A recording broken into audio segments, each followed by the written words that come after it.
राम राम हरे हरे, हरे कृष्ण कृष्ण कृष्ण हरे हरे, हरे राम राम राम हरे हरे, हरे कृष्ण राम कृष्ण हरे हरे, हरे राम राम राम हरे हरे, हरे कृष्ण कृष्ण कृष्ण हरे हरे, हरे राम राम राम हरे हरे, हरे कृष्ण कृष्ण कृष्ण हरे हरे, हरे राम राम राम हरे हरे, हरे कृष्ण राधा कृष्ण हरे हरे, हरे राम राम राम हरे हरे, हरे कृष्ण राधा कृष्ण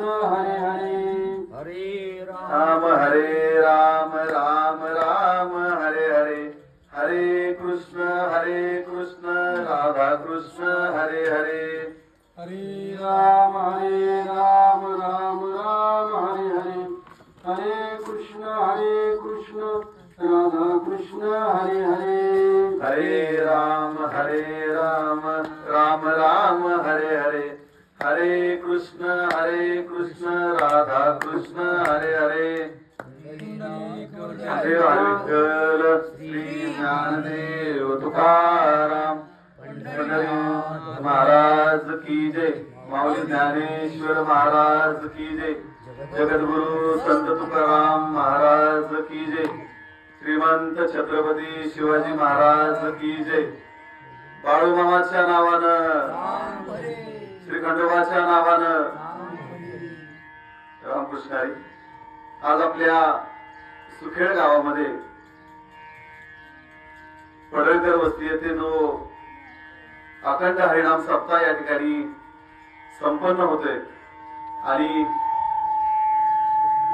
संत श्रेष्ठ ज्ञानेश्वरीचं जे अखंड पारायण या ठिकाणी संपन्न होते, या पारायणाच्या निमित्तानं या 7व्या वर्षीची दुसऱ्या दिवसाची प्रवचन सेवा खर तर माझ्या वाट्याला या ठिकाणी आली. त्यामुळे मी खरं मला धन्य मानतो की सेवा ज्यांच्यामुळे मला या ठिकाणी मिळाली ते आपल्या पडळकर वस्तीचं नव्हे तर सुखेड आणि सुखेड परिवार भागातलं जे वैभव आहे, ज्येष्ठ कीर्तनकार हरिभक्त पारायण सोपान काका पडळकर यांच्यामुळे ही सेवा या ठिकाणी मला करायला मिळाली. त्यांचं मी प्रथमतः धन्यवाद मानेल. आणि ज्यांनी मला ही सेवा करण्यासाठी खूप त्यांची मनोमन इच्छा होती की ही सेवा तुम्ही प्रवचन करायला पाहिजे आणि ही सेवा आपल्याच गावामध्ये करायचं जे भाग्य आहे ज्यांच्यामुळे मिळालं ते आमचे गुरुबंधू हरिभक्त पारायण आप्पा महाराज पडळकर आणि उपस्थित या ठिकाणी आपल्या हरळीचे बरगडे महाराज असतील, त्यांचे देखील चरणाला मी स्पर्श करतो. आणि ज्यांच्या ताकदीमुळं म्हणजे सद्गुरू असा पाठीराखा जे माझे पारमार्थिक गुरु आहेत, आपल्या खंडाळा तालुक्याचं आपल्या जिल्ह्याचं वारकरी भूषण अभ्यासू वारकरी अभ्यासू कीर्तनकार हरिभक्त पारायण जालेंदर महाराज यांच्या चरणाला मी स्पर्श करतो. उपस्थित सर्वांच्या चरणाला मी स्पर्श करतो आणि माझ्या या प्रवचन सेवेला या ठिकाणी सुरुवात करतो. पुंडलिक वरदा हरी विठ्ठल श्री ज्ञानदेव तुकाराम पंढरीनाथ भगवान की जय, माऊली ज्ञानेश्वर महाराज की जय. रामकृष्ण हरी. आजच्या या प्रवचनाच्या निमित्तानं या प्राप्तस्थळी प्राप्त समयी प्रवचन सेवेसाठी घेतलेली उभी आहे ती खरं तर या जगाची माऊली, आपल्या सर्वांची माऊली, ज्यांना कैवल्य साम्राज्य मूर्ती म्हणून आपण ओळखतो ते संत ज्ञानेश्वर महाराजांच्या ज्ञानेश्वरी मधील पहिल्या अध्यायातील ही 25व्या क्रमांकाची ओळी या ठिकाणी आज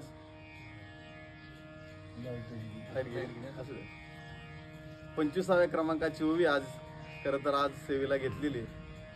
मनोनी जाणतेनो गुरु भजीजे तेने कृतकार्य होईजे जैसे मूळ सिंचने सहजे शाखा पल्लव संतोषती. ही ओवी या कीर्तन सेवेसाठी खर तर घेतली. मग माऊली काय सांगतात तर माऊली या ओवीमधून अनुभवानं ही ओवी सांगतात. अनुभवाचं महत्व, अनुभव काय असतो हे खर तर या ओवीतून माऊलींना सांगायचं. आमचे सद्गुरू देखील हरिभक्तपरायण जालंधर महाराज त्यांच्या कीर्तनातून आपण सर्वजण त्यांची कीर्तने ऐकतो, त्यांचं प्रवचन ऐकतो. त्यांच्या कीर्तनातून त्यांच्या प्रवचनातून ज्यांनी ऐकलं असेल तर त्यांना समजून जाईल की अनुभवाचं महत्व काय असतं आणि अनुभवातून एखादी गोष्ट सांगितलेलं याला किती महत्व असतं. म्हणजे माऊलींचे गुरु म्हणजे त्यांचे ज्येष्ठ बंधू निवृत्तीनाथांवर माऊलींचा जेवढा विश्वास होता खरं तर माझा पण देखील तेवढाच विश्वास आमच्या गुरूंवरती. म्हणजे जे अनुभवयुक्त अनुभवानं जे म्हणणं एखादा म्हणजे आपले गुरु सांगत असतात त्याला खरं तर आपण ब्रह्मज्ञान म्हणायला पाहिजे. ब्रह्मज्ञान हे अनुभवाशिवाय हे नाहीच हे आपण या ओवीतून या ठिकाणी माऊली आपल्याला सांगतात. मग हे अनुभवातून जेव्हा ही गोष्ट होत असते, एखादी गोष्ट होत असते, एक छोटीशी गोष्ट या निमित्तानं मी सांगेल की एका गावात डॉक्टर होते. डॉक्टर मग आता ते BHMS असतील BMS असतील ते डॉक्टर होते आणि त्यांच्याकडे माझ्यासारखा कंपाऊंडर कामाला होता. मग डॉक्टर आणि कंपाऊंडर त्यांचा आपला वैद्यकीय व्यवसाय, आपलं नित्यकर्म करायचं, आलेल्या रुग्णांची सेवा करायची, त्याला त्या आजारातून बरं करायचं, असं ही त्यांचं जे नित्यकर्म चालू होतं. तर असंच खेडेगावात 2-3 खेडेगावात त्यांची दवाखाना ओपीडी आपण म्हणू तसं त्या ओपीडीमध्ये आज सुकेडला गेलं, उद्या बोरीला, उद्या कुठं असं त्यांचं ते ठरलेलं असायचं. मग एका दिवशी दुसऱ्या गावात जात असताना त्यांना त्या जेव्हा 2 जण चाललेले तर रस्त्यावरती एक उंट दिसला. तर उंट हा तिथं बसला होता, म्हणजे व्याकुळ झाला होता. बसला होता म्हणजे त्याला काहीतरी यातना होत असेल अशा तऱ्हेनं तो बसला होता. मग हा व्याकुळ झालेला उंट बघून डॉक्टरांना त्याची एक आपण भूतदया म्हणतो, प्राणीदया, तसं त्यांनी विचारलं बाबा काय नक्की काय झालंय, उंट का असं बसलंय, काय झालं. तर त्यांनी सांगितलं की त्याला त्रास होतोय वगैरे. तर त्यांनी डॉक्टरांनी विचारलं की काहीतरी काय खाल्लं होतं का, म्हणजे कशामुळे हे झालंय. तर पाण्याचा तर काय प्रश्न नाही, उंटाचं माहिती आपल्याला, उंट किती जरी दिवस पाणी वाचून राहिला तरी जगतो. मग त्यांनी विचारलं बाबा काय झालं, तर त्यांनी सांगितलं की कवट खाल्लं होतं. मग डॉक्टर म्हणले ठीक आहे, मी ही काय जी त्याला झालंय त्या आजार त्याला मी त्याची त्याला जे त्रास होतो तो मी त्रास बरा करायचा प्रयत्न करतो, नव्यानं करतो. ठीक आहे. मग बघितलं, चेक केलं तर तिने सांगितलं बाबा मला एक घन हातोडे आणून द्या, हातोडे आणि घन आणून द्या. मग ठीक आहे, केलं पाहिजे ते पण केलं. उंटाच्या जवळ गेले, त्याचं ते कवड जे घशात अडकलेलं ते फोडलं आणि ते त्यामुळे ते घशाला जे त्रास होता तो मोकळा झाला आणि उंट आपला तारणला थोडक्यात. आणि त्यानंतर मग 500,000 रुपये जे काय ठरलं होतं त्यांच्या दोघात ते उंटवाल्याने त्यांना दिलं आणि ते त्यांच्या मार्गाने पुढच्या गावात गेले. कंपाऊंडरने विचार केला की एवढं सगळं सोपं आहे, म्हणजे काय लागलं तेव्हा घट देणं, हे आणलं, हे झालं, ते झालं. त्यांना 500 रुपये मिळाले. 500 रुपयातनं मला डॉक्टर 150 रुपये देतात. वरचं पैसे एवढं जर करत असतील तर मी जर डॉक्टर झालो तर मला किती पैसे मिळतात. ह्याच्यातनं त्यांनी शेवटी विचार केला, तिनं नोकरी सोडली. चांगलं नोकरीला होते, नोकरी सोडली. नोकरी सोडल्यावरती स्वतःचा दवाखाना चालू केला. स्वतःचा दवाखाना मग दुसऱ्या गावात चालू केला. दुसऱ्या गावात गेल्यानंतर मग असंच एक दिवस तिथं म्हातारी आली पेशंट म्हणून. त्याच्या नातवानी पोराने आले असेल म्हातारीला. म्हातारीला त्रास होत होता. त्रास होत होता म्हणून म्हातारीला इथं झोपवलं. झोपवल्यानंतर ना म्हातारी विचारलं काय होते काय नाही. माझ्या घशात जरासं दुखतंय वगैरे काय. घटसर्प माहिती आहे आपल्याला, घशाचा त्रास झाला की घटसर्प रोग होतो. घटसर्प आजार तिला झाला असावा असं ती लक्षणं त्यांची होती. मग म्हातारीला मग हे कंपाऊंडर म्हणला आता मी डॉक्टर घेऊ. मला आता एकच नंबर काम झालं. उंट्याला बी तसंच केलं आपण, उंट्याला की चाराला म्हातारीला बी तसं केलं की करून टाकू कार्यक्रम चला. मग त्यांनी म्हणजे आता गणन हातोडी पाहिजे.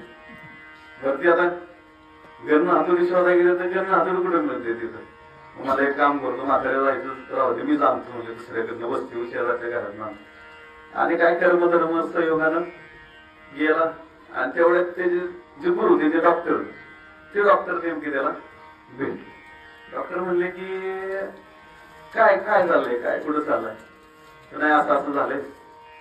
आणि म्हातारी आली पेशंट म्हणून आणि कशा दुखते म्हणून तुम्ही चुकी आता इलाज ते माझ्या डोळ्यासमोर मिळाला. आता तिला ती गणन हातोड्यानं तिचं ती बघतो म्हणले काय. अरे म्हणजे तू याला मिळायच काय, तिला मारतो का काय.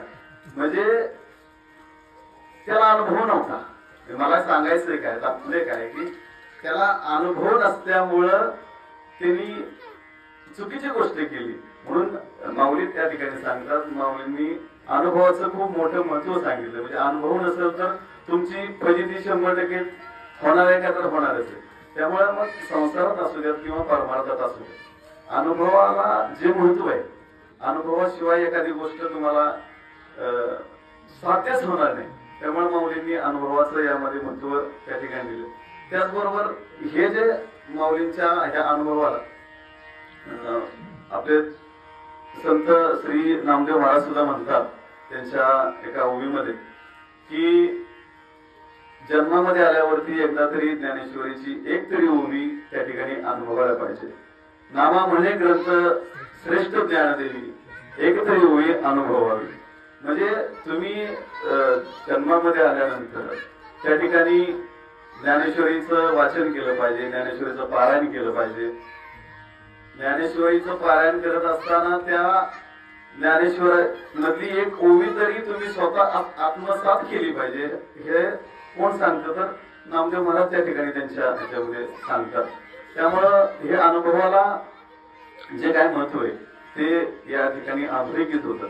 मग ही जी आज मी प्रवचनासाठी जी ओवी घेतली की मनोनी सांगते नो गुरु भजीचे तेने कृतकार्य होईजे, जैसे मूळ सिंचने सहजे शाखा पल्लव संतोषी. छोटासा साधा सरळ सोपा मतितार्थ आहे की तुम्ही जेव्हा तुमच्या गुरुची सेवा ही जेव्हा मनापासून कराल, तुम्हाला जर कल्याण करायचं, स्वतःच्या जीवनाचं स्वतःच्या आयुष्याचं कल्याण करायचं असेल, कृतकृत्य व्हायचं असेल, तर तुम्हाला गुरुच्या सेवेशिवाय, निष्ठेशिवाय कुठलाही पर्याय त्या ठिकाणी नाही. हा सरळ सोपा या ओवीचा मतितार्थ आहे. तर माऊली त्यांच्या या ओवीमध्ये काय म्हणतात, पहिला शब्द आहे म्हणोनी. म्हणोनी म्हणजे आपल्या बोली भाषेतला, मराठी भाषेचा शब्द आहे म्हणून. म्हणून शब्द काय, म्हणून शब्द उच्चारला की पहिल्यांदा आपल्या डोक्यात प्रश्न येतो. म्हणजे म्हणून शब्द काय एकटा येत नाही. का म्हणून हा प्रश्नचिन्ह त्या समोर येतो. तो माऊली त्या ठिकाणी खूप चांगलं म्हणजे खूप सोपं चांगलं सांगतात की जोपर्यंत तुम्ही या 84 लक्ष योनीमध्ये तुम्ही जोपर्यंत फिरताय, तुम्हाला जोपर्यंत नरदेह प्राप्त होत नाही, आणि नरदेह प्राप्त झाल्यानंतर देखील तुम्हाला जोपर्यंत सद्गुरूचं तुम्हाला पाठबळ किंवा सद्गुरू तुमच्या पाठीशी जोपर्यंत राहत नाही, तुम्ही जोपर्यंत सद्गुरूची सेवा करत नाही, तोपर्यंत तुम्हाला हे जो भोग आहे तो तुम्हाला फिरायला लागतो. आणि म्हणून काय म्हणतात माऊली की तुम्ही सद्गुरू करून घेतला नाही म्हणून. आणि सद्गुरू कोणाला करू शकतो आपण, सद्गुरू मनुष्यालाच करू शकतो आपण. मनुष्याशिवाय सद्गुरू कोणाला करणं शक्यच नाही, आपल्या सगळ्यांना माहिती. म्हणून की सद्गुरू हा आपल्याला आपल्या विषयातून जे विषयांचा भोग आहे ह्या विषयातून तारण्यासाठी आणि संसारातून कुठेतरी बाजूला करण्यासाठी किंवा संसारूपी व्यवसायातून तारणून नेण्यासाठी म्हणून सद्गुरूची गरज आहे. म्हणून म्हणजे हे माऊली काय सांगतात की म्हणून ह्या शब्दाला खूप मोठा म्हणजे अनुभवातून सांगतात की म्हणून या शब्दाला खूप मोठा त्या ठिकाणी अर्थ आहे. आणि हे म्हणून सांगत असताना त्या ठिकाणी एक म्हणजे जो आपल्याला नरदेह मिळालाय, नरदेह काय असा सहज सोपा आपल्याला मिळालेला एक बघा नरदेहाची प्राप्ती होत असताना जो सहज मिळालेला नाही. आंधळ्या कावळ्याची एक छोटीशी तुम्हाला गोष्ट सांगितली की आपल्याला माहिती स्त्री हट्ट, बाल हट्ट, राजहट्ट.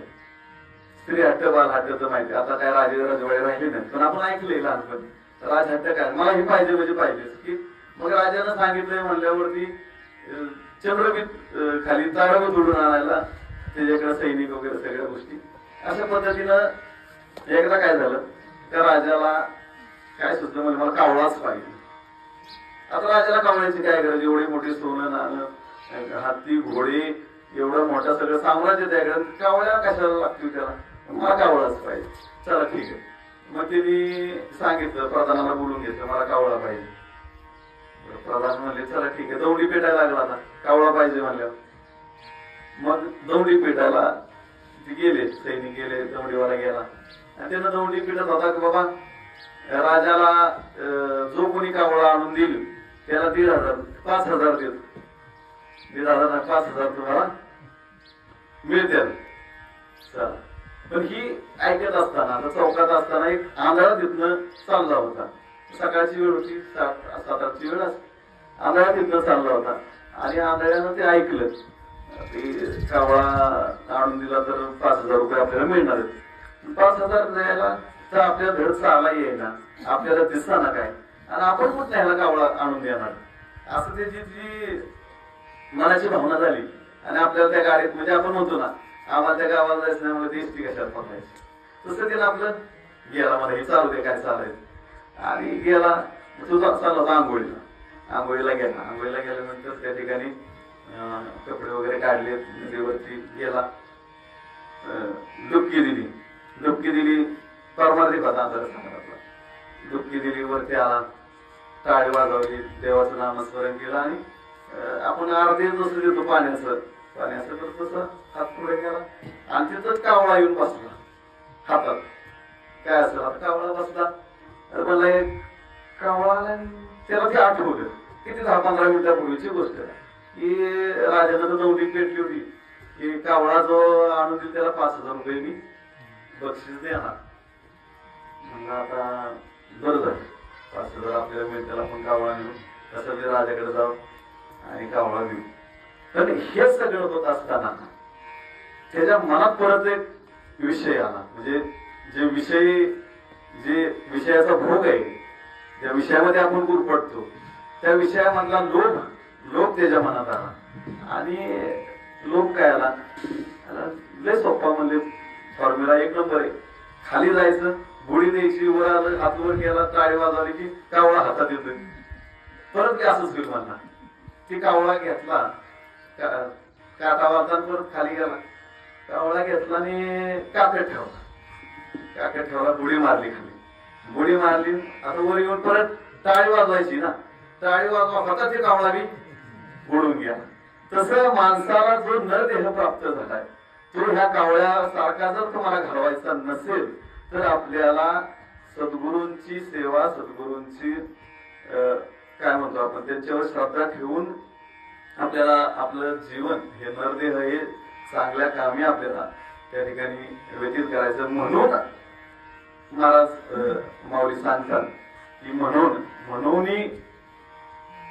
सांगतोनी गुरु भजीचे, जाणतेनी गुरु भजीचे. म्हणून त्या ठिकाणी म्हणून हा शब्द त्या ठिकाणी माऊलीने वापरला. मग असंच हे नरदेह आपल्याला जो मिळाला, जो विषयाचा फेरा त्या ठिकाणी आपल्याला त्या विषयामध्ये तो नरदेह जेव्हा मिळतो तेव्हा आपल्याला त्याची काय किंमत नसते. परत नरदेह मिळालाय तो काय सहज सोपा मिळालाय का? तर नाही. या ज्या 84 लक्ष योनीमधून आपल्याला तो नरदेह मिळालाय. मग त्या नरदेह मिळाल्यानंतर आपण तरी मोठं गप बसतोय तेव्हा. चला आपण पूर्वीपासून ऐकतो की 100 वर्षाचं आयुष्य माणसाला. 100 वर्षाचं आयुष्यामध्ये निम्म आयुष्य तर गेलं झोपत. समजा एखादा माणूस कर्म संयोगानं 100 वर्ष जगला, 100 वर्षांमध्ये 50 वर्ष ही त्याची झोपेतच गेली. तर राहिलेली 50 वर्ष, त्या 50 वर्षामध्ये काय आहे? बालपण आलं, त्याचं शिक्षण आहे, नोकरी आहे, कामधंदा आहे, ह्याच्यात त्याचा वेळ त्या ठिकाणी जाणार आहे. आणि हे सगळं होत असताना वय वाढेल तसं त्याला अनेक आजारांना देखील त्या ठिकाणी ग्रासलं जातं, अनेक व्याधींना त्याला सामोरं जावं लागतं. मग त्यात वेळ गेला. मग ह्या नरदेहामध्ये येऊन तुम्ही नामस्मरण देवाचं कधी करणार? नामस्मरणाला कुठे वेळ आहे तुमच्याकडे? 50 वर्ष इकडे गेली, शिक्षणात गेली, कामधंद्यात गेली, तुमच्या व्याधीमध्ये गेली, नोकरी कामधंद्यात गेली. मग तुम्ही नामस्मरण कधी करणार? नामस्मरण कधी करणार? तर हे जर नामस्मरण तुम्हाला किंवा हे जर नरदेहाला तुम्हाला यातून हे करायचं असेल तर हा नरदेह हा जो मनुष्याला मिळाला, तर त्या ठिकाणी माऊली मनुष्याचे काही प्रकार सांगतात. मनुष्य कसा असतो त्याचे गुण सांगतात. त्या ठिकाणी माऊली म्हणतात की जो भोगी आहे किंवा विषयी जो मनुष्य आहे की ज्याला जे काम, क्रोध, मोह, लोभ, मद, मत्सर ह्या ज्या विषयाने ज्याला त्या विषयात जो गुंतलो आहे तो विषयी माणूस. मग तो विषयी माणूस कसा? तर आपण आपल्याला माहिती, आपण शेतकरी वर्ग आहे. रेशीमकिडा आपण बघितला असेल. रेशीमकिडा जो आतमध्ये त्याच्या अंगातून जो स्त्रवतो त्या स्त्रावातनं ते रेशीम तयार होते आणि त्याला ते एवढा त्याचा गुरफटतो त्यामध्ये की स्वतः भोवतीच तो रेशीम गुंतत आतमध्ये अडकतो. म्हणजे विषयामध्ये अडकला की त्याचं मरण हे अटळ आहे. त्याचप्रमाणे आपल्याला दुसरं एक उदाहरण देता येईल. आपल्या कमळाचं उदाहरण देतं, भोंग्याचं उदाहरण देता येईल. भोंग्याला कमळ किंवा जो सुगंध आहे ते कमळाच्या मोहापायी तो त्या भोंगा तो त्या कमळामध्ये जातो. तर कमळाचं तिथं फिरतो, त्याच्यामध्ये एवढा तो गुंजन करतो की त्यामध्ये त्या मोहामध्ये अडकतो. मग कमळाचा गुणधर्म काय की संध्याकाळी परत पाकळ्या मिटून परत दुसऱ्या दिवशी त्याला उमलायचं असते. मग दिवसभर तिथे भोंगा दिवसभर तिथं गुंजन करून त्या कमळामध्ये अडकतो आणि संध्याकाळ झालेली त्याला कळत नाही, अंधार पडलेला कळत नाही. आणि जेव्हा त्याला बाहेर पडायचं असते तेव्हा ते कमळानं तोपर्यंत त्याला मिटून घेतलेलं असते. म्हणजे त्याचं मरण शेवटी आढळच आहे. असा हा विषयी माणूस. आणि त्याच्यानंतर अशी पण एक मनुष्याची प्रवृत्ती आहे की त्याला पाप आणि पुण्य त्याला काही घेणं नसते. माझ्याकडनं पाप हो पुण्य हो, मी आपला सांगणार, मी माझ्या मस्तीत सांगणार, तिकडे दुनिया इकडची तिकडे होऊ दे. असं एक माणसाची प्रवृत्ती त्या ठिकाणी माऊली सांगतात. त्यानंतर माऊली सांगतात की एक असा मनुष्य आहे, मनुष्याची जात म्हणून आपण त्याला, की तो पाप आणि पुण्याच्या देखील पुढे गेलेला असतो. म्हणजे त्याला पापाचं तर काय घेणं नसतं, पण पुण्य त्याला कमवलं चाललंय. म्हणजे आपण एक सद्गृहस्थ टाईप असं म्हणून आपण की त्याला आपण या सगळ्या गोष्टीच्या पुढे गेलोय. पण एक शेवटचं माऊली सांगतात की जिज्ञासू वृत्ती माऊली मनुष्याची सांगतात की जिज्ञासू वृत्ती कशाची की जी व्यक्ती त्याच्या परमेश्वर प्राप्तीसाठी, ईश्वर प्राप्तीसाठी धडपड करते की मला ईश्वराची प्राप्ती का होत नाही, मला ईश्वराची प्राप्ती व्हायला पाहिजे. मग त्यासाठी ती नामस्मरण करत, त्यासाठी भजन कीर्तन करत, त्यासाठी परमार्थ करत. मग ही जी शेवटची त्यांनी माऊलींनी प्रवृत्ती सांगितली जिज्ञासू प्रवृत्ती. मग ह्या जिज्ञासी, मग ह्या माऊलींच्या ओळीमधला जिज्ञासू कोण? तर सांगतोनी म्हणजे जाणतोनी, म्हणून जाणतोनी, जाणता म्हणजे हा जिज्ञासू. हे माऊलींना त्यात सांगायचं की जिज्ञासू व्यक्ती जर असेल तरच तो नरदेहाला कुठेतरी न्याय देऊ शकतो. आणि ह्या विषयातून मध्ये जो गुरफटलेला आहे, या विषयामध्ये जो गुरफडून गेलेला आहे, ह्या विषयातून बाहेर पडण्यासाठी मग काय करायला लागेल तर तुम्हाला सद्गुरू केल्याशिवाय त्यात काय पर्याय नाही. गुरु केल्याशिवाय त्यात पर्याय नाही. गुरुमुळेच हे जे सर्व विषय असतील, ह्या सर्व व्याधी असतील, ह्या ज्या जडलेल्या व्याधी आहेत, ह्यातून जर तुम्हाला बाहेर पाडायचं असेल तर कोण काढू शकतं? तुमचं जीवन कृतकृत करायचं असेल तर कोण करू शकतं? तर केवळ आणि केवळ त्या ठिकाणी सद्गुरू वाचून तुम्हाला ही मोक्ष प्राप्ती म्हणा किंवा ह्या गोष्टी अशक्य आहे. त्यामुळं माऊली सांगतात की म्हणून जाणते तो गुरु भजीचे तेने कृतकार्य होईचे. याचा सरळ सोपा अर्थ या मधून त्या ठिकाणी माऊली सांगतात. परंतु जेव्हा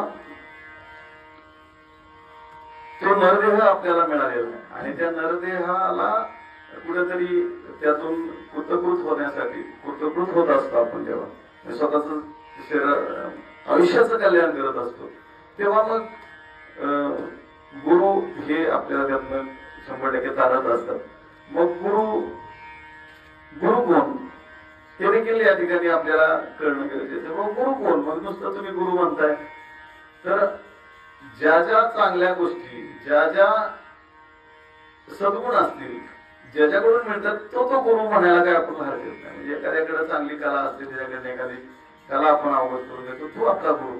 एखादा लहान मूल देखील असतं पण त्याच्याकडनं पण काही शिकण्यासारखं असतं, तो देखील आपला गुरु. म्हणजे हे गुरुची साधी सरळ सोपी आपण व्याख्या म्हणू. आणि त्यानंतर मग जगद्गुरु. आपण जगद्गुरु म्हणजे जगद्गुरु कोणाला म्हणतो? संत तुकाराम महाराजांना जगद्गुरु म्हणतो. जगाच्या कल्याणा संतांच्या विभूती, म्हणजे त्या ज्या विभूती आहेत त्या जगद्गुरुच आहेत. त्यांनी सगळं हे ह्याच्यातून बाहेर गेले, सगळं ह्यातून मोक्ष प्राप्तीतून त्या पुढे जाऊन जे जगाला शिकवण्यासाठी, जगाला त्या ठिकाणी जगाचं कल्याण करण्यासाठी त्या ठिकाणी आहे, त्यांना आपण जगद्गुरु आपण म्हणतो. आणि सद्गुरु कोण?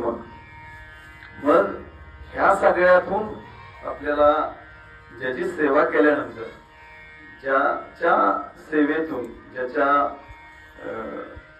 अखंड अशा सेवाभावातून ज्याला आपल्याला मोक्ष प्राप्ती किंवा त्याचं ज्यामुळे आपलं कल्याण होतं, तो खरं तर आपण त्याला सद्गुरु म्हणायला काही हरकत नाही. असे हे गुरुचे 2-3 म्हणजे ज्या प्रकार म्हणून नाही म्हणता येणार आपल्याला, पण त्यातले जे कॅटेगरीज आहेत त्या या सद्गुरूंच्या त्या ठिकाणी आपल्याला नक्कीच बघायला मिळतील. मग ह्या सद्गुरूंच्या या सर्व याच्यामध्ये जेव्हा आपण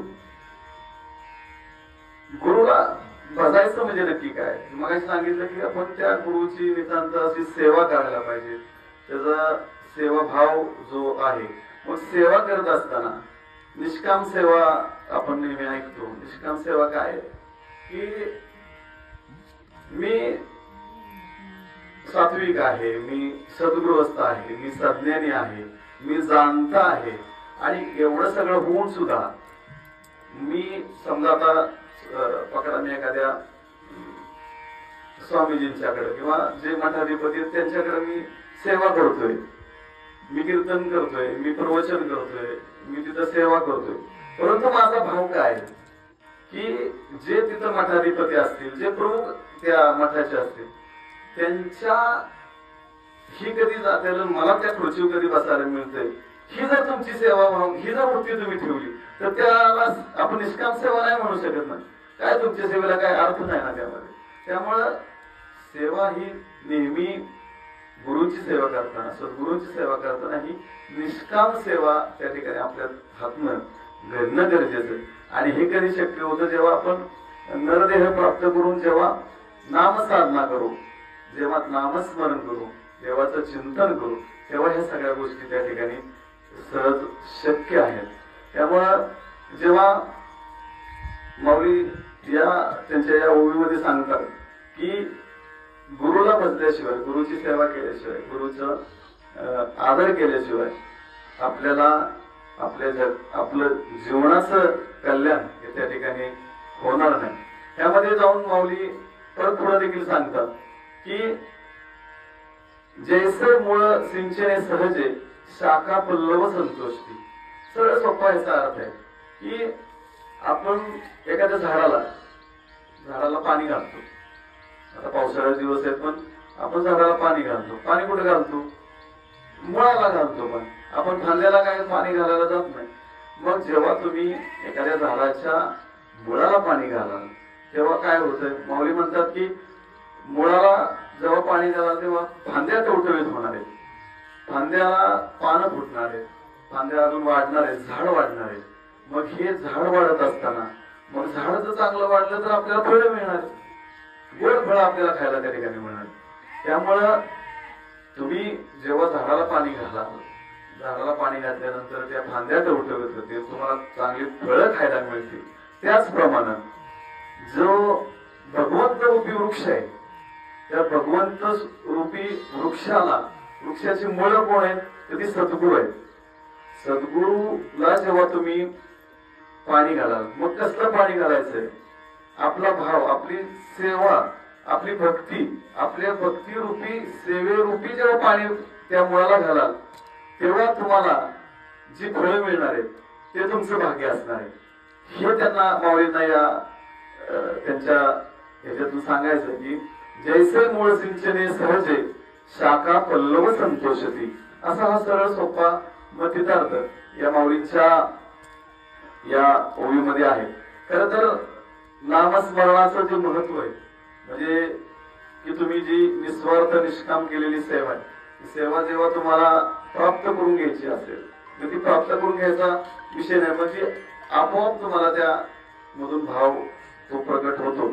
खर तर या अनुषंगाने अजून एक मला मी सांगेन की एक आमच्या शेतकरी ताई होत्या आणि त्यांचा रोज बोर विकायच्या, बोराच्या रानात जायच्या, बोर गोळा करायच्या, पाठी घेऊन फिरून डोक्यावर पाठी घेऊन त्या ठिकाणी त्या बोर विकायच्या.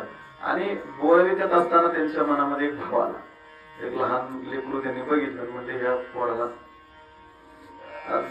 द्यायची थोडीफार बोर खायला, हा त्यांच्या मनात चांगला भाव आला. मग त्यांनी काय केलं, त्या पोराला हाक मारली, ये एवढी बोर घे. ते मला नको, मला बोर. लहान पोर गेला, लहान पोराला वाटणारच ना बोर खावी, पण ते मला मला नको बोर. अरे घे, खा, नको. दोनदा तीनदा झालं, तिने काय बोर घेतली नाही. त्याची आई त्याच्यासोबत होती त्या मुलाच्या. मुलावर ती पोरग बोर घेणार, तुम्ही सांगा की. मग तिने सांगितलं ती बोर घे बाळा बोर. नाही, मला काय बोर नको. पण हे चाललं 4-5 मिनिटं, नाही होय नाही होय मध्ये. आणि मग त्या टाइममध्ये एक काम कर, हात पुढे कर. त्या बाळानं हात पुढे गेला, त्यांनी बोर त्या ठिकाणी दिली. वंजळ भरून बोर घेतली, त्या खिशात टाकली, त्या खिशात टाकली, वरच्या खिशात टाकली, थोडी राहिलेली आईला बी दिली. मग तिथून गेले. त्याला आईनं विचारलं, बाळा तू बोर मगाशी काय घेतलं? तुला तर घ्यायची होती बोर, तू घेतली सुद्धा बोर, मग तू बोर का तुला घ्यायची नव्हती? मला आई बोर मला घ्यायची होती, पण त्या काकूंनी सांगितलं बोर घे. मला लयतले 2-4 बोर हाताने घेतला नाही असते, लयतले मोठे म्हणून घेतली असती. पण मी तुला बोर मिळावी म्हणून, मला माझं 2 खिस्से भरावं म्हणून मी हात केला आणि मला आपोआप मला ओंजळ भरून मला बोर त्या ठिकाणी मिळेल. तुमचा भाव जर चांगला असेल तर तुम्हाला नक्कीच त्याचं फळ, नक्कीच तुम्हाला ते मिळाल्याशिवाय राहणार नाही. हे देखील या अनुषंगानं खर तर भाव जो मनातून पाहिजे, म्हणजे ईश्वर सेवेचा असेल, गुरुसेवेचा असेल, जो भाव तुमच्या मनातून पाहिजे तो खर तर या ओवीतून ज्ञानेश्वर माऊली सांगतात. म्हणून जेव्हा तुमच्या सद्गुरूंचा विश्वास हा तुमच्या शिष्यांवरती असेल, बघा संत बाळूमामा आपल्या सर्वांना परिचित, आपलं दैवत आहे. मग संत बाळूमामांचे जे गुरु होते मुळे महाराज आणि बाळूमामांचं जे नातं, गुरु शिष्याचं जे नातं होतं ते खरं नातं म्हणजे अतिशय परखड असेल किंवा दोन्ही विभिन्न टोक. म्हणजे मुळे महाराज मांसाहार केल्याशिवाय राहणार नाहीत, मांसाहार करायचे. आणि बाळूमामा शुद्ध सात्विक माणूस, शुद्ध सात्विक जेवण.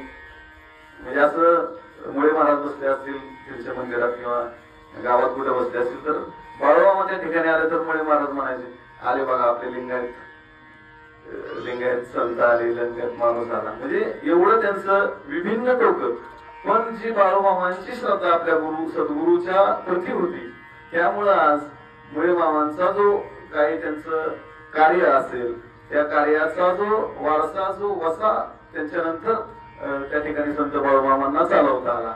मग ह्याच्यासाठी मनोनेच जाणतेने गुरुभजीचे, मनोनी जाणतेने गुरुभजीचे, गुरुची सेवा, गुरुच असलेलं जे निष्काम आपण त्याच्यावरती आपला विश्वास आणि ह्या सर्व गोष्टी जेव्हा आपण निष्काम भावनेनं करतो, तेव्हा नक्कीच आपल्याला आपल्या जीवनाचं कल्याण झाल्याशिवाय या ठिकाणी राहत नाही. हा अतिशय छोटा सोपा मतितार्थ या ओळीचा खरं तर होईल. हे सगळं सांगत असताना खरं तर एक गोष्ट मी आता मी सेवेला पूर्ण विराम देतो, कारण राजकीय सामाजिक क्षेत्रात काम करत असताना अनेक त्या ठिकाणी भाषणे झाले असतील, अनेक ह्या सर्व गोष्टी झाल्या, परंतु प्रवचन सेवा करण्याची संधी खरं तर मला माझ्या गावानं, माझ्या माणसांनी या ठिकाणी मला उपलब्ध करून दिला नाही. आता नवीन वेगळं नाव, वेगळी ओळख ह्या सर्व गोष्टीमुळे होणार आहे. आणि हे सर्व होत असताना सद्गुरूची कृपा नक्कीच तुमच्या पाठीशिवाय. मग तुम्ही 10-12 तास तिथं मंदिरात बसाल आणि तिथं पाया पडायचं नाही, काय नाही चळका मारत बसणार, काय करणार, याला काही त्या ठिकाणी अर्थ नाही. तुमच्या मनात जो भाव पाहिजे, म्हणजे तुम्ही 10 मिनिटं जरी तुमच्या ईश्वराचं स्मरण केलं, अगदी आपल्या भावानं जर केलं तर ते तुम्हाला नक्कीच ती प्राप्ती होणार आहे. म्हणजे तुम्ही 8-10 तास घालवले तरी त्याचा काय अर्थ नाही. म्हणजे संगत पण या गोष्टीसाठी कशी पाहिजे बघा. आपण मंदिरात 10-15 जण बसलेत, मंदिरात बसलेत आणि त्या ठिकाणी नामस्मरण चालू आहे, आरती काय चालू आहे, त्या गोष्टी रुटीनच्या चालू असताना एक जण त्या ठिकाणी सर्व हे करत असताना एक जण म्हणतोय बाबा ये इकडं तेवढी तंबाखूची पुडी घे. म्हणतो मी नाही खात तंबाखू, नाही खायलाच लागेल तुला, मी नाही खात, कधी खालीच नाही. अरे का खायला? त्याच्या बळजबरीनं जर त्यांनी व्यसन केलं तर मग त्या गुरुला कसला गुरु म्हणायचा? तो गुरुच नाही ना, तो म्हणजे दुर्गुण असणारा तो गुरु आहे. मग जो माऊली सांगतात सद्गुरु, जो सद्गुरु तुम्ही तुमच्या आयुष्यात कराल, म्हणजे या नरदेहामध्ये आल्यानंतर खरं तर सर्वांनी सद्गुरु करणं खूप गरजेचं आहे. म्हणजे सद्गुरूच्या करवी पवित्र अशी तुळशीची माळ घालणं गरजेचं आहे, तरच तुम्ही तुमच्या जीवनामध्ये कृतार्थ होता, कृतकृत्य होता. म्हणून माऊली सांगतात की मनोनी जाणतेने गुरुभजीचे, तेने कृतकार्य होईचे, जैसे मूळ सिंचने सहजे, शाखा पल्लव संतोषती. असा या ओळीचा माझ्या दृष्टीनं, माझ्या मतीला जो अर्थ समजला तो खरं तर मी आज तुमच्या पुढं या ठिकाणी व्यक्त केला. आणि हे सर्व होत असताना माझे सद्गुरू, माझे गुरु हरिभक्त परायण जालंधर महाराजांची,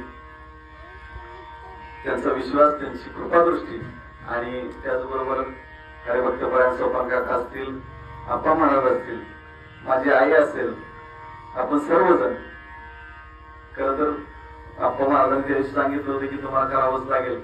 बरं, प्रवचनाला काय 5-6 जण असतात किंवा असतात, नाही म्हणलं तुम्ही म्हणता करायचं तर करायचं. पण आज खरं तर आपण सर्वजण, आज आमच्या मनीषा आहेत, सुरज येईल, या खरं तर या ठिकाणी माझी आमची बहिणी, आमची मिसेस या ठिकाणी आलेत खरं खास ऐकण्यासाठी. तर हे सर्व गोष्ट हे होत असताना काय गोष्टी या करतात, तर त्याच्या मागचं कारण फक्त सद्गुरू आणि सद्गुरूंचा असलेला विश्वास आणि आपली त्यांच्या प्रती असलेली भावना. खरं तर या ठिकाणी मी म्हणेन की जास्त काही प्रवचन सेवा न लांबवता माझी प्रवचन सेवा या ठिकाणी माझे सद्गुरू, त्याचबरोबर माझे आई वडील यांच्या चरणी त्या ठिकाणी मी समर्पित करतो आणि माझ्या प्रवचन सेवेला पूर्णविराम देतो. गौरदा विठ्ठल श्री ज्ञानदेव तुकाराम पंढरीनाथ भगवान की जय. माऊली ज्ञानेश्वर महाराज की जय. जगद्गुरु संत तुकाराम महाराज की जय. रामकृष्ण. आता विश्वात्मकी सोनी मज द्यावे पसाय दाने जे खळांची व्यंकटी सांडो तया सत्कर्मी पाडो. भूता परस्परे पडो मैत्र जीवांचे दुरितांचे तिमिर जाओ विश्व स्वधर्म सूर्य पारो. जो जे वांछिल तो ते लावो प्राणी जात वर्षत सकळ मंगळी ईश्वर निष्ठांची मान द्यावी. अनवर प्रभू मंडळी भेट तुझा होता चला कल्पतरूंचे चेतना चिंतामणीचे फुलते जे अर्णव पियुषांचे चंद्रने जे अलांछन मार्तंड ते तापहीन जे सवाई सवा सज्जन सोयरे होतो किंवा सर्वसुखी मूळ होती योगी भजितोनी पृथ्वी अखंडित आणि ग्रंथोपजी विशेष लोकी दुष्टा दृष्टे व्हावेजी हे समणे विश्वेश्वराव हा होई जगात